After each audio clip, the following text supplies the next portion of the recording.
save me some. MeltingMovies1 On Blast podcast. Alright. Okay. Okay, so what are you talking about?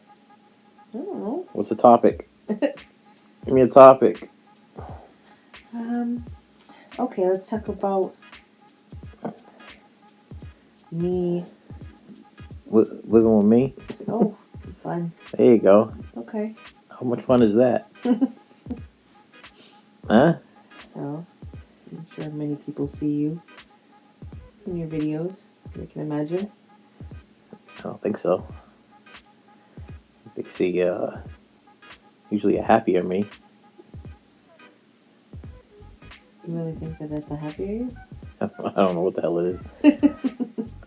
I know I sit there and I complain about a lot of stuff, and hopefully I get people to understand what the heck's going on in my life.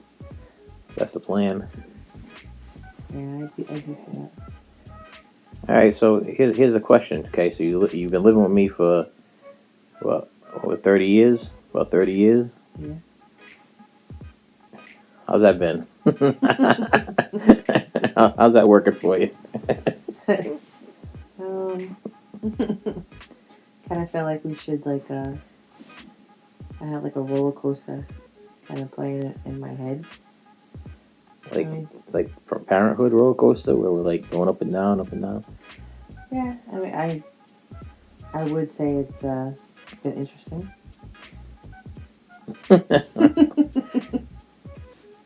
Explain interesting. I think that it's been great, having you and, being loved by you. But I think that it's been difficult to love you sometimes. And not like in a bad way. It's just, first off, you, for all these years, even knowing like I wasn't going anywhere or I'm not going to go anywhere, I've always been here. You just still have a hard time accepting that there is somebody that is in your corner and is going to be there for you. As much as I could tell you, you still have moments where you're like, I don't know why you're still here, or All right, I got one for you. You ready? Oh, no. Okay, Yeah. Here we go. Mm-hmm. Since my channel is about collecting movies and music and all kinds of stuff like that, why don't we tell a story about when I first started collecting physical media, and we'll talk about the big Seinfeld debacle, which I think that is what changed me. Like, I don't think we would still be together. Yeah. If I did not realize how bad my collecting addiction was, and on that day, because between that and the Avril Lavigne situation, Yes. With the what was that? That was Circuit City, yes, and me giving them the upper decker. Oh. Yeah, and then knocking over their sign on the way out because I couldn't get my my Avril Lavigne CD. Hands going up in the air so yelling on the way out. So originally we started with a calling up.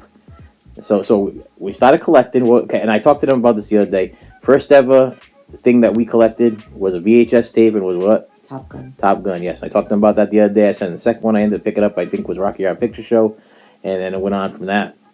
But Top Gun was the first one we got at Blockbuster Video, and but I don't think I've ever told a story about, like, because the day that I had that breakdown with the Seinfeld thing, like, I really thought that our relationship was gonna be over after that, because it was like a psychotic episode. It was a tantrum. I don't know what that was, but the deal is that they said that they had none in stock, and then they said they had some in stock. They had like 2 in stock, and then they said they couldn't hold any for anybody. So we drove all the way from wherever we drove from, and it was sitting at the counter on the other side. But I think that, so we also need to kind of put a little bit of a, backstory. Go ahead. This is the first time they're listening to you, so every time it came towards, DVD Tuesday. Yes, so every time it came to the release dates, back then we actually got the physical newspapers, or I was able to print out at Yes, work. we get the sales flyers, so we could do the match prices. Match prices, yes. Yes. So it was a whole thing that, would take place, and we would have all the flyers, and yes, we'll match prices, we'll go here, and I would always call, and a lot of times I had, places, and even like as far as toys, Spencer Gifts, I had people that would put things aside for me. Yeah, we had give me your name, inside it'll be men. behind. The inside men. Yes, we did. We had the inside men, and I remember like they didn't have it, and then they did have it, and it was gonna be there for us, if I'm not mistaken, and we drove like 3 towns away, and we get to this place, and there's none on the floor, and like another fun story is that they would put items behind the counter, Yes. waiting my name, but everyone that knows my husband and knows, his media collection and everything, he is very particular on the packaging and everything else. Can't be dented, no scratches. No scratches, nothing. No peels, no stickers. Yep, and we will go through every single one that's on that shelf. So he would physically go to the shelves. I still do and that. See one. If I have to buy in the store, if the one that they were holding, because he would have one on hold, and at least that would be something. I didn't trust that. I didn't trust them. Not trust them. No, so I'd go back, and I'd even go to the counter with the one I liked the best. Yep. And be like, even though you held this one for me, you can just put that one back because this one doesn't have a dent or a ding. This one doesn't have a dent, so and perfect. He would pick it. So he went to go look on the shelf, and there was nothing there. And when I go, this was a big box set. Oh, it was a big They got to understand this was the puffy shirt version? Oh, this was was the puffy was this the this was the salt pepper shaker one? No, this was the puffy shirt. The puffy shirt. Okay. Because this is the only reason why I really don't care about the episode is because it's traumatizing. I like the episode with the puffy shirt. No, it's traumatizing to me. So Give me good memories. So we go, and my kids are little. I'm assuming at this point. I think we only had one. Didn't we have one? Wasn't that the nose picker episode? Was that the one? Was that the one where we had her sitting at the counter and she was digging in her nose? I think it was the digging in her nose episode. And they're like, "Oh, look how cute she is!" I'm like, "She's digging in her nose," and she's just smiling, digging in her nose. And I'm like, I'm like all frustrated because they had one right there on the counter, right behind, and they're like, "Go ahead, go." We go there, and I'm supposed to have something, and I don't have something on hold, and there's nothing on the shelves, okay, for him to be able to go over and pick that, one particular one that's, like the Holy Grail over here, and, all excited about, and, we're asking them about it, and they're telling me they don't have one on hold, and they don't have any in stock, and clearly, it is visible right there, behind the counter, he can see one box set, okay, of this puffy shirt Seinfeld DVD box set or whatever, and he's like, how do I check and see if this thing's recorded? He's like, it's gotta say the numbers, the time it has to go down. I know, but I don't have the lights on the thing. Should I stop for a second? Hold on, wait, pause. All right, so they have the one puffy shirt. So they have the one box set behind this counter that he can clearly see. And it had a sticky note on it. A green sticky note. I remember. A sticky How many years ago you figure this was? I still remember that green sticky note. I mean, I know you break out the phone and figure this out. It had to be. So my daughter was like little, picking her nose in the damn thing. She had to be probably about maybe 3, so maybe 99-ish. Let's see. So puffy shirt box set. Puffy shirt box set. See, I hate when if I look up these things because you got to keep the conversation going. Well, I mean. So I can just say that. I mean, I'm sure you can get it up really quick there, but when did the puffy shirt box set come out? I don't know. It's not saying on here. Okay. So anyway, while I'm going through all of this, he can see this box set behind the counter. Yeah, and it's got a post-it note on it, which means it's reserved for someone.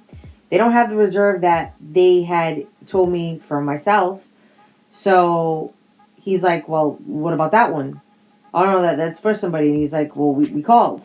And we were supposed to have one on there. And there's no more in the store. And this went on. And a lot of times when, things like this happen, it just seems like time is like at like a slow pace. And everything is just going. And I can just, I don't like attention. I don't like people looking at me. Oh, so you started slowly watching me unravel. Oh, you were like I was gonna you thought I was gonna do what you thought I was gonna do and completely lose my mind. absolutely. I knew it. I just kind of saw it unraveling, and then it was just he was angry, and no matter what they were trying to say, it was you've got it right there. So give me that one. Yeah, give me that damn puppy. Yeah, it's right there. It's right there.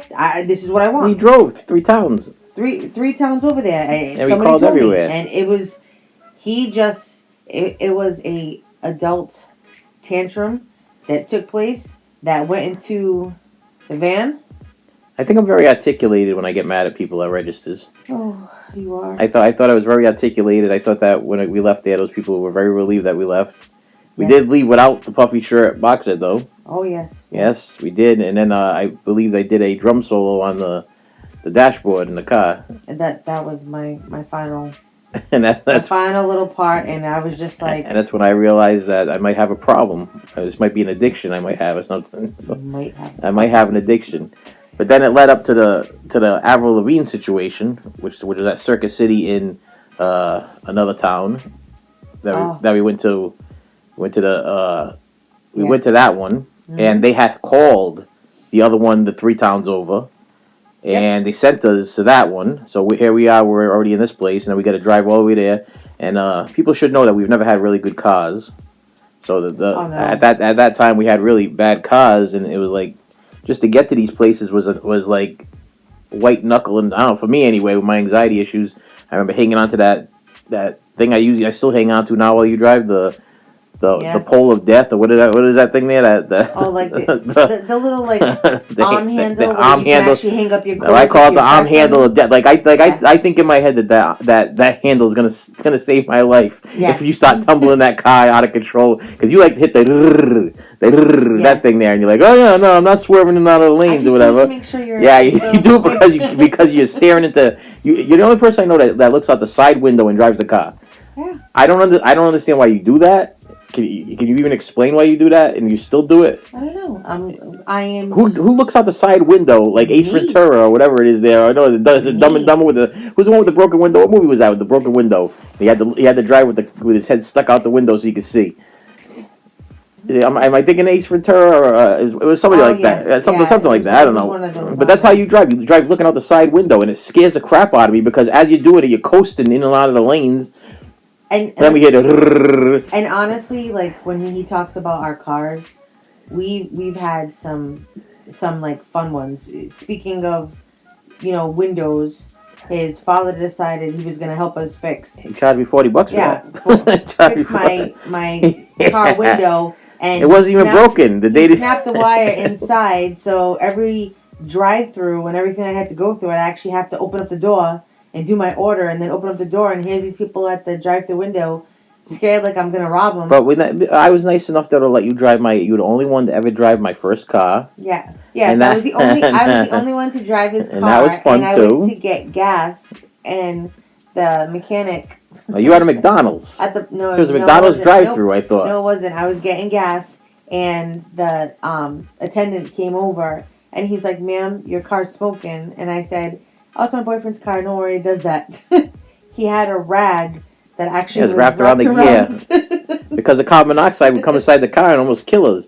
But that's why I was nice enough to get rid of the car before we had the children, even though I loved that car. The first one, yes. Yeah, because the carbon monoxide was coming in the car and I could deal with it, but I didn't want the child to deal with it. I figured that would be that'd be wrong. But the thing is like when we talk about our cars, we've had cars that you would go 2-second drive up the street and the car was smoking. And I remember we actually had to pull over at a rest stop, and our kids were playing with their like McDonald's toys or something in the back seat. Oh yeah, that was right down the street too. That's a walking distance from our house. It was right down the street. Yeah. And it was like, and the kids are like, they're all happy. Yeah, and meanwhile I'm just like, I just want to get home. Like, I didn't even know why the car. Oh, it was overheating. It just kept overheating. It kept overheating. We were waiting for it to cool down. And I would give him, I would call him sometimes and just be like, on the side of the highway, it's doing this again. That, or we had a belt that would just automatically decide to fall off and do whatever. I did want to go back though, because I did get this to load, and I myself was right. You were wrong. What was I wrong about? It came out in November of 2005. So we had all 4 kids. Wow, where were the rest of the kids? They were there. You're just I'm blacking them out. no. You just sometimes your visions and everything just kind of Well, like, everybody already knows when I tell them my dates. It's like if I say it was last week, it was usually like 2 years ago or like 4 years His ago. dates are so wrong. But the stories are usually true, but they're just not on the right date. Your stories, your stories are The stories are true, but they're not on the right date. understands. No, he does. He definitely does. So anyway, we go. So we go and I'm looking for Avril Lavigne's new CD because I'm such a big Avril Lavigne fan. Man, and the funny thing is, I don't even buy. I think your brother was a big. I think I had a traumatic Avril Lavigne. I have not bought an Avril Lavigne CD since. No. Because I think I've turned her into a traumatic experience where I'm like triggered by Avril Lavigne. I thought your brother was with us and he was a was fan. he? I didn't go into the store with me that day that happened. No, he wasn't. I believe he was. Was he in the store? Did I leave him there? We were over next to one of the shelves, and then you left first. But well, you took off because I believe he was with me over at one of the shelves, and we were looking at. Is this stuff. so we're still at the original Circuit City? We at the new one. Are you talking about? Was that the new one already, or we at the original one? The one that was next to the buffet. Okay, so we're at the second. So we drove to the three counties or states or whatever it was away to go pick up the new Avril Lavigne at the new other Circuit City. Yes, and this is where like we were over. Don't be too precise on where we are because I don't need my this is why I'm serial killer fans I'm to being be very down. like careful of what I say. Yeah, be careful what you say. They'll stop pinpointing us and start calling my house and stuff. No. So anyway, it's good. We don't have a phone anyway. Yeah. Go ahead. Let me get my AOL account. See this guy running down the street with a paper cup with a string on it. Exactly. Hey, grab this. I know who you are. Talk to me. So anyway, go. So we're in. Happens a lot. This happens a lot. He wants people to chat with him, but he does this. He cuts us off. I got the story in my. It's like all stuck in my head. But the thing is that you know your version, your side. Okay. But there was. I'll be quiet. I gotta start listening more than you do because there was an audience behind this whole. Who was the audience? Me and your brother. Okay. So anyway, we're standing there, and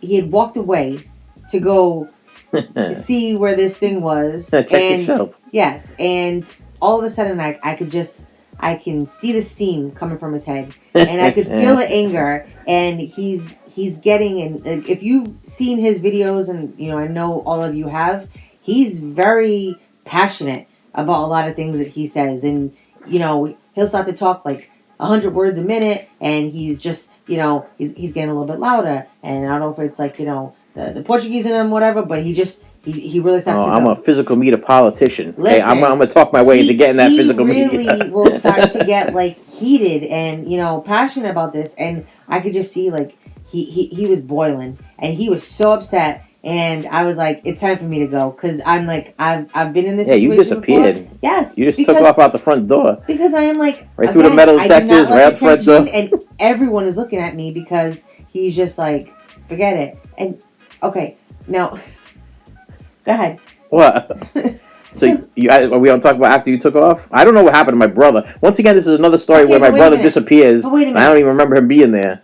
So say what you say, because there's like one thing that like I envision, and I'm not sure if it happened, or maybe I just thought. So after I got done getting angry at everybody, and I believe it went from a girl to a guy in the. So it was a girl in the media section, and then it went to a guy in the video game section. And I got him checking behind the counters, like maybe they might have put one away behind the counter. So he's like, "No, I'm sorry, sir, I can't find one behind the counter." I'm like, "Are you kidding me?" I'm like, "We just drove from whatever." And I was just getting really, really worked up. So I was like, "Okay, how am I gonna have vengeance? how am I gonna have vengeance on these people? Because I'm like wicked mad right now, and I don't know what to do, and I just want to get back at him so bad. And I don't know what you say. My brother was there, but I'll tell you right now, in my entire life, every time he's there, I totally black out when he's there. So if he was there, maybe he took off out the door with you, because I remember leaving out that door alone because it was a whole thing once I left out the door. Uh-huh. So I went into the bathroom and I did what they call an upper decker. Yep. And I'll have to explain to people what an upper decker is if they don't understand what an upper decker is. So an upper decker is when you take the top off of the toilet and you take a dump in the top of the toilet, so that way when they keep flushing the toilet, the turd that you left in the top of the toilet will actually keep going into the toilet. So the more they flush, the more my turd ends up inside the bottom of the toilet. So I was like, this was my vengeance on them for not having my Avril Lavigne CD. So I think it was a CD. Yeah, CD. Still collect CDs. So so as I'm walking out, so I go in and I achieve that part of the vengeance, and I walk out, and I remember it was right as I was walking out, I had to walk by the where they would install car stereos area. Because remember they had the installed car stereos area there, and then you had to walk out that way. So as I'm walking out, I'm still flipping out, and they had this like, I don't know if it was an Avril Lavigne or whatever, like a CD Now Arrived billboard thing or whatever, like a cardboard stand up thing there. And I smacked that thing out of the way on the way out, and then I walked out, and then I walked out the front door, and then you were sitting in the car. I remember parked over to the left, if I remember correctly, and I got in the car. I don't remember any kids or brother being there, or whatever, but I might have just saw red and not remember any of that stuff there. But I just think that day in particular between. Did you say when you walked out and you yelled, "Circus City sucks"?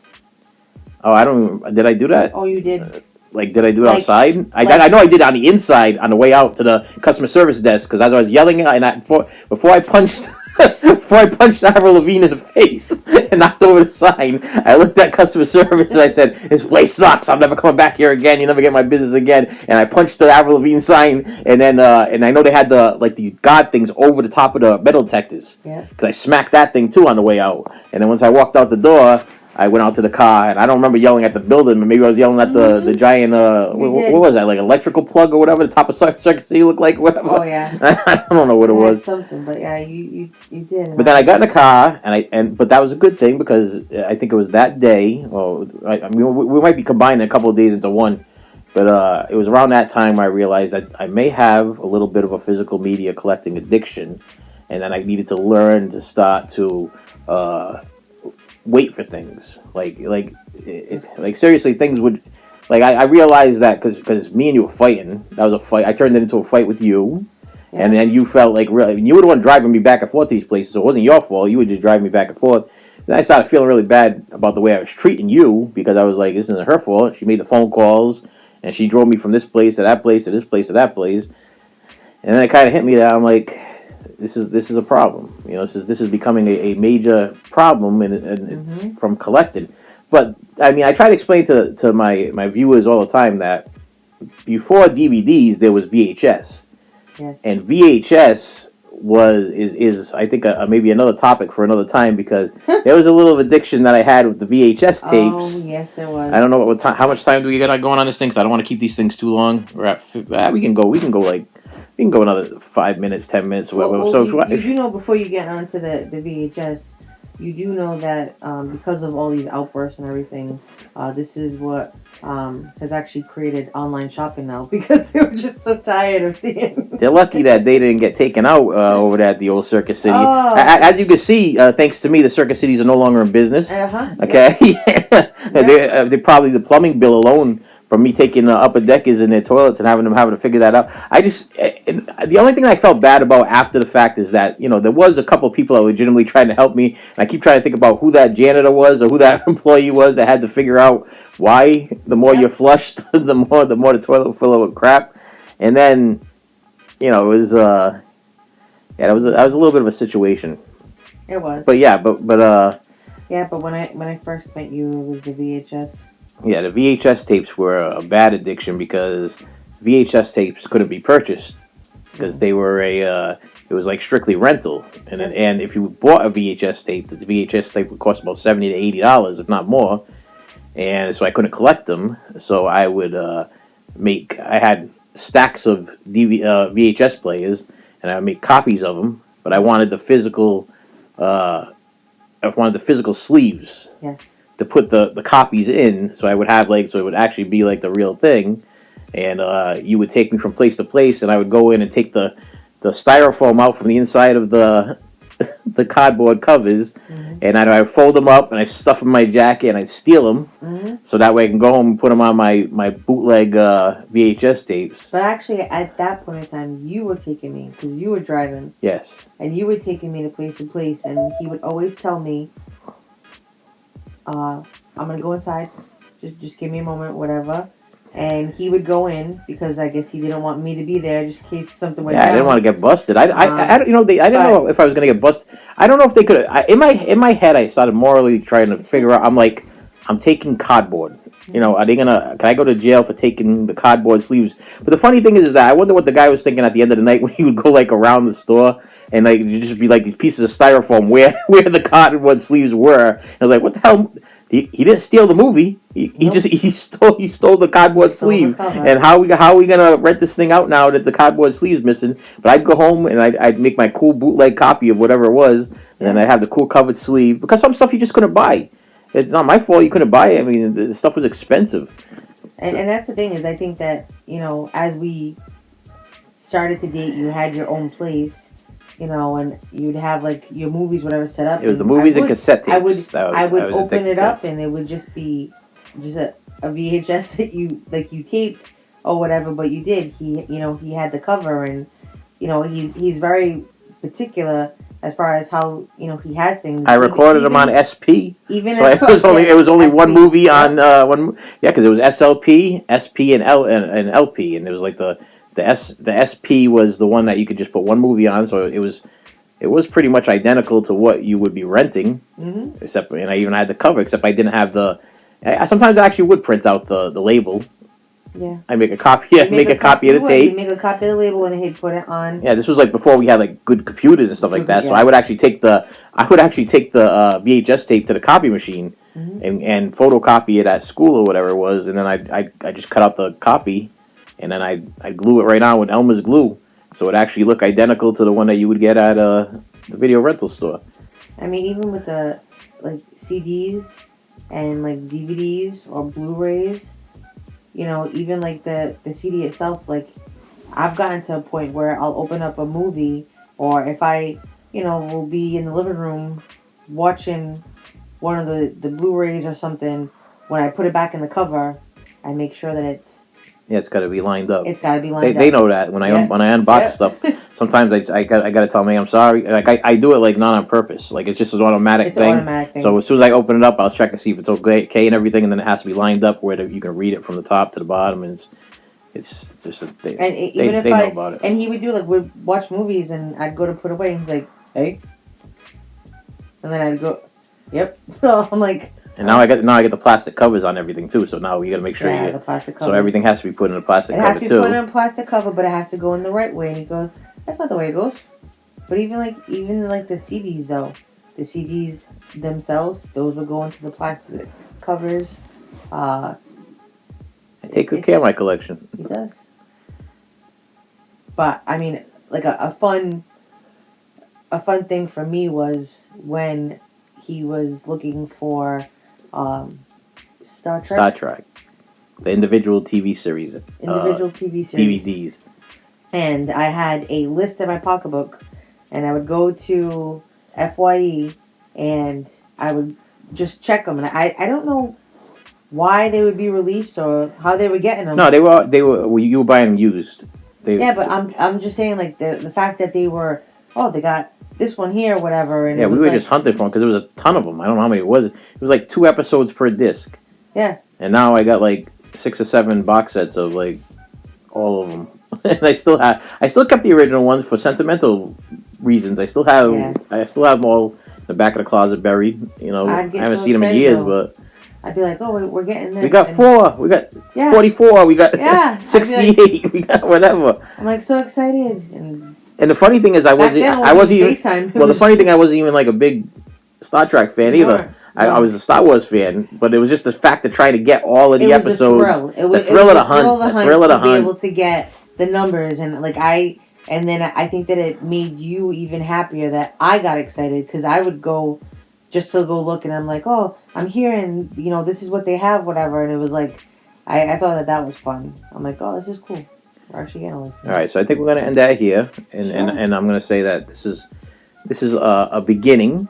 Yeah. I plan on having other special guests and dealing with different situations and telling stories about collecting and whatever. You know, we have some people in our family with issues that I want to get on the podcast that I want to talk about because I think there's other people that are dealing with things. Yeah. And I've already explained that I wanted to get people on that are going through different kinds of addictions and different kinds of whatever their situations might be. Hopefully, it might help some people that are going through the same stuff. That's the whole plan.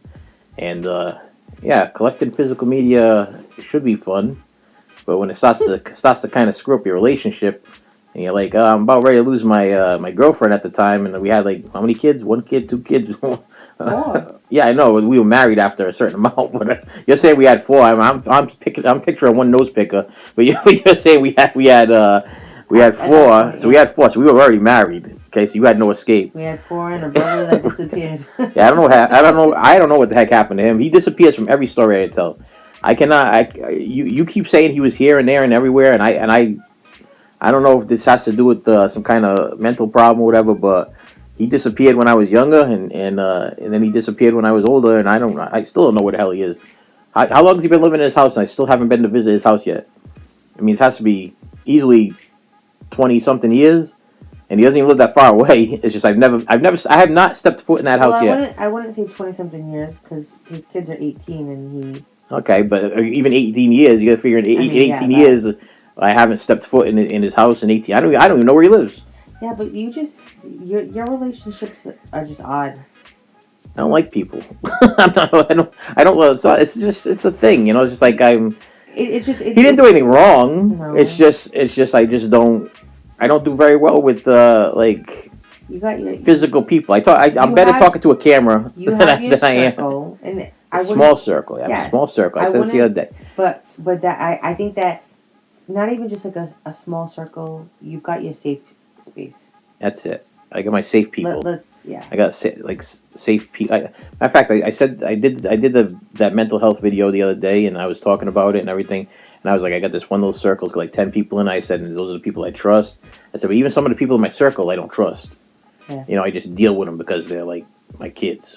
That's what I said in the video. I like my kids. Well, you can't really get rid of your kids. You know what I mean? It's like I try to picture like the stuff that happened between me and my father and my mother and everything like that. And it's like, you know, some people can just disregard their kids, but I have a hard time doing that. I don't disregard my kids. You know, so I deal with them, and I have mental issues because of them, because they're such a bunch of treats. Some of them. Yeah. So are you.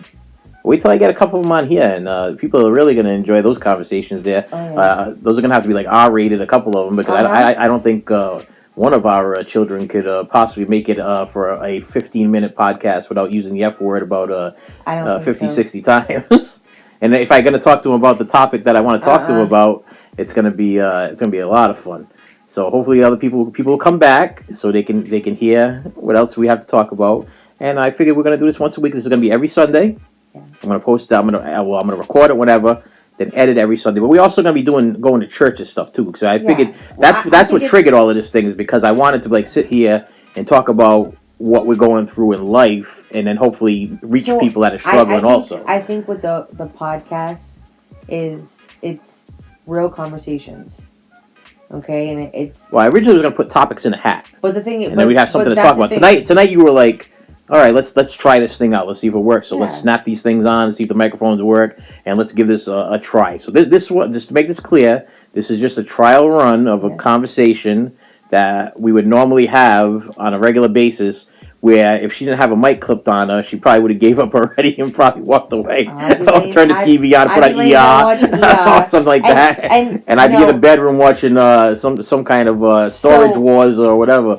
You do have to realize, and for you listeners out there, that this is what he does.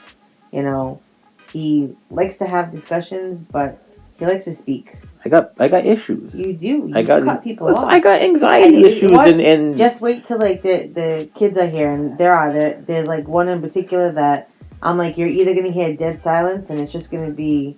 One of them is gonna flip out. If he flips out, it would make for a really good radio or a podcast. Yes. I got to get him to clip the thing on, because I want to talk to him like legitimately. I'm gonna say it right now. I don't give a crap. because he's not here. But I want to talk to him about battling nicotine addiction and what exactly he goes through and how he's going through. Because right now he's in the midst of like we're on. I think he made it clear that he's on like week 2 or 3 or whatever now, and he hasn't. All he's been doing is sticking that patch on and chewing the gum or whatever. But he has been.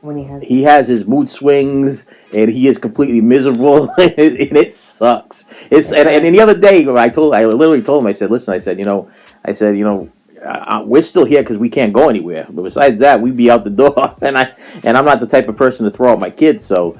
I'm just gonna deal with it, but it be sucking. The thing is that it's tough, and this will be for like later conversations. But it's just all these things are so accessible to the younger generation, and we're gonna talk about it. We're gonna talk about the marijuana problem. We're gonna talk about the nicotine problem. We're gonna talk about everywhere that they turn. It's in their face. Like I go to a convenience store and all you see is these vapes and everything else. Yeah, every corner that you go I see more dispensaries than I do Dunkin' Donuts, or all these other kinds. How come we never see any TikTok videos of like you always see those TikTok videos where like you remember the 80s when the kids used to go on the school lights and you'd stay out till the street lights would come on? How come they don't have the TikTok videos? You remember back in the 80s when you had to find somebody's father that was able to find weed from somebody else that you had to wait for a while to get the weed, and that guy found the weed, and sometimes it'd be a dry period or whatever. Now there's no dry periods. There's no dry you can go buy weed any time of the day and night. I love when he breaks down like the list of like I'm going to a Friendly's and like 52 flavors or whatever. Like, do you want the indica, the indica? You want the Acapulco Gold, or you want the you don't understand, bro. Pink Panther? Bro, you don't get it. No, I don't understand, because back in the day we had dirt weed and we had weed that somebody grew out in a window, and we had dirt weed, and you know how much potency is in this. No, back in the day I did not know. Our weed didn't come with that's the thing. Right? Our weed back in the day came in a plastic bag, okay, and if it smelled like weed, then it was weed, okay. It's like you smoke it. Sometimes your lungs would close up. Sometimes it smelled really bad. Sometimes it had mites in it or whatever, and you're like you didn't know what you were smoking. And I think some men they used to put like spices or something in it just to mix it up and make you think that there was more. I used to sell weed to kids, and I used to like not water it down, but like half and half with oregano. Yeah, see, exactly. One time I rolled this gigantic joint. It was so big. And I remember breaking out in the car. It was like Cheech and Chong moment, whatever. And the kids got so excited. Like everybody I was driving with was so excited. And literally, like I'd say about 75% of it was oregano that I stole from work when I was working at the on Airport Road at the place there. So not this. Yeah, no. But the thing is, it was so funny because I knew what was in it. But they were like getting high as a kite just from like that whole. Cause they had a little bit of the smell and had a little bit of. They're like, oh, what's in this stuff, man? I'm like, it's mostly oregano, but it got some marijuana. But they're like, and I think even at that time I had dipped it in like red wine, and I called it like something, like it was like my own little blend of something or whatever. But everybody in the car was like, oh, I'm so high. I'm like, you ain't high. You're so full of crap. And even at school, I had a kid that used to bring in non-alcoholic beer.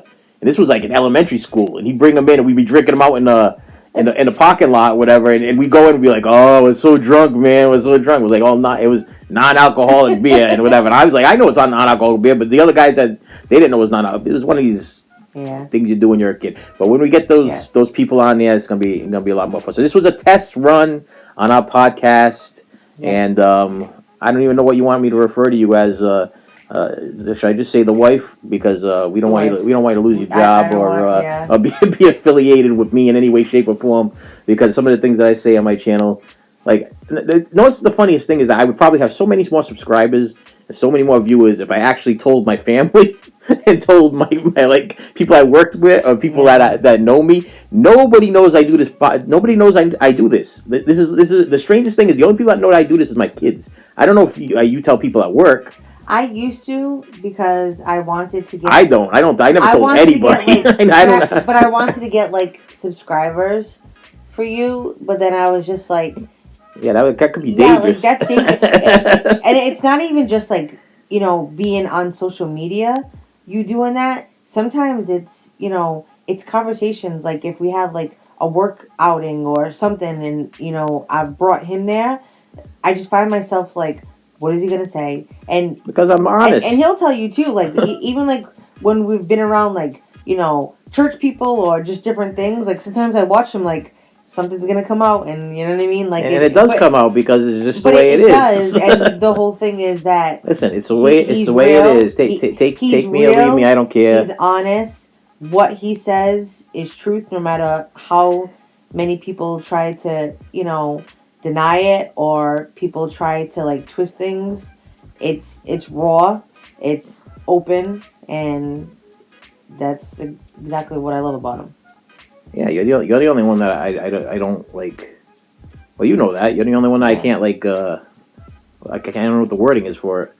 Like I don't perform in front of you. I don't record in front of you. I've already explained to these people. Sometimes when they see me recording and I'm in a different area it's because I'm hiding because I don't want you to hear what I'm saying, whatever. Oh, and he will like legit. When we first started dating, he used to. It's not because I want to. It's a secret. But no, you know it's true. It's just he used to rap and he wanted to rap a song, but he couldn't look at me while he did it, and it was just I found it so weird. But even when he records his videos, he'll be like, "Stay out there, put the TV loud so you can't hear me." And I'm like, and if I do come home and he's not aware of it, when he comes out, he's like all embarrassed because he's like, "I didn't know you were home." Well, because some people do come home and they do listen in the other room. Yeah, but the whole thing is that I don't do anything like you know what I mean. And I'm not really saying anything wrong. To me, it's embarrassing because usually when I sit behind the camera, I'm literally like telling like true stories about my life and everything like that, and my life happens to be kind of messed up sometimes. And it's not like nothing that you've never not heard from me.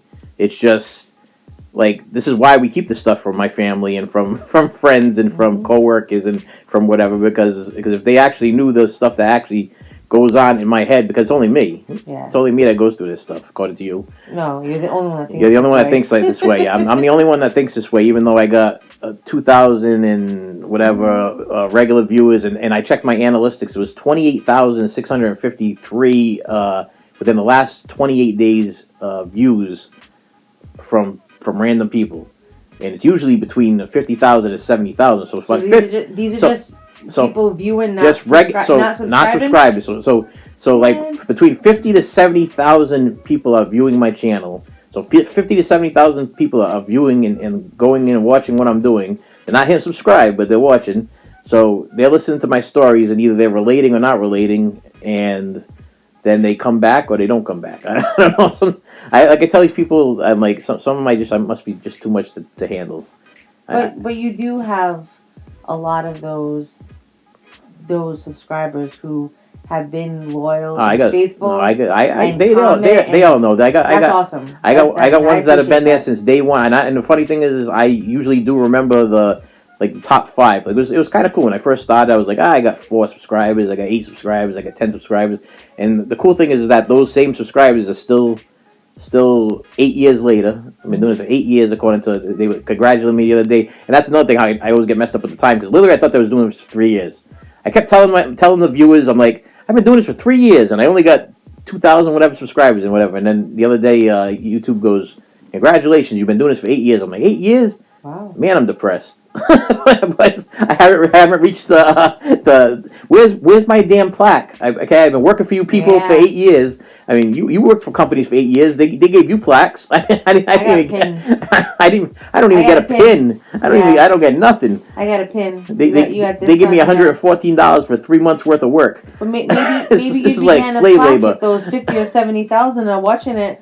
Just hit that little button at the bottom. Hit the subscribe button, hit the like button. Watch the video and every Sunday. So to make it clear, I post 7 days a week. There's a short every morning, and then on Fridays and Saturdays is my regular episodes, which are between 20 to 30 minutes long, which I'm trying to cut down shorter because I'm realizing that people get TikTok attention spans nowadays, and they can't deal with the half an hour of me anymore.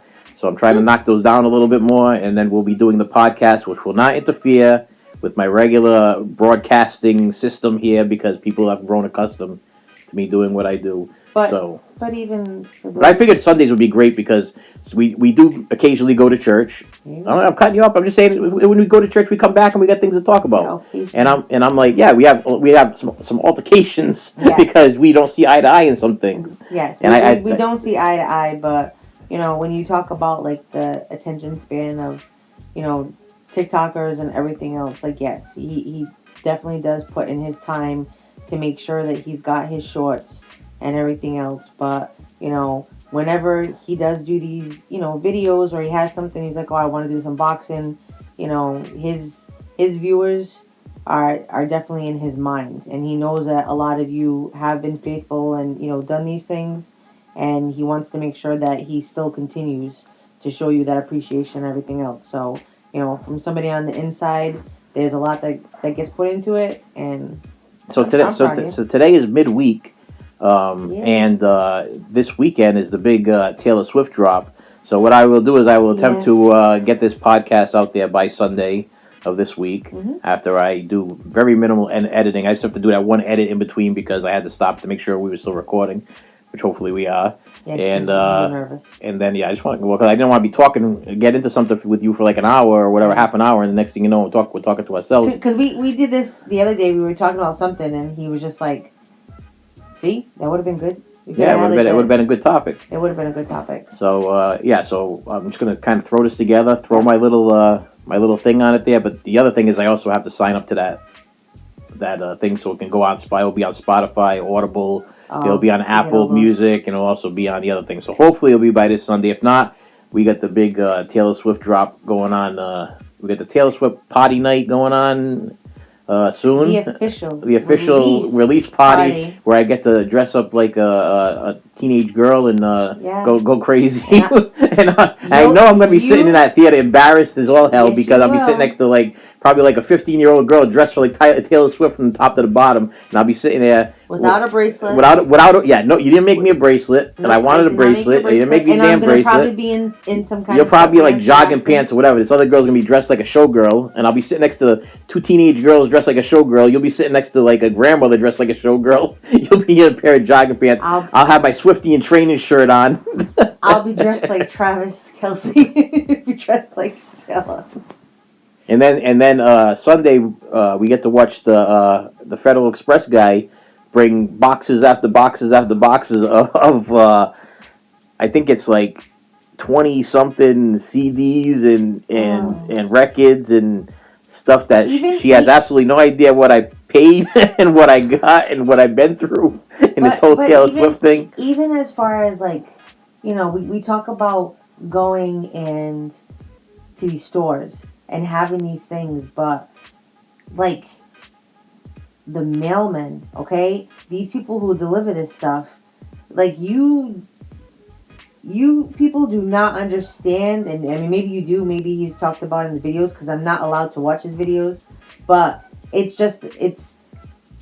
if we're not home, I have a delivery coming in, and he will. I gotta be here. He will call every single kid. Here. Make sure we got security cameras posting at the mailboxes. Two of them on the mailboxes. Be sitting outside in the sun. Nope. And it's like it's a record. Can't be sitting in the sun. And then we'll get the no doorbell. The doorbell has been set up. We have no knock at the door, and we'll get that note. Sorry we missed you. And we'll save that for another story there, because I got the whole one where I chased the mailman down for the Back to the Future car. There was that one that went on for I don't know, like a week. We had the Ozzy box set one. You having surgery? Yep. I had my surgery that day, and literally right after the surgery I was supposed to be at home resting. Yeah. But we're chasing down the mailman, and this was like far away. This was far away. This was a long trip, and that took days. It took days to get that item. My friend's going for this surgery, and I said the same thing. I said, "This is how." They told me I was gonna have all kinds of problems or whatever, and I'm like,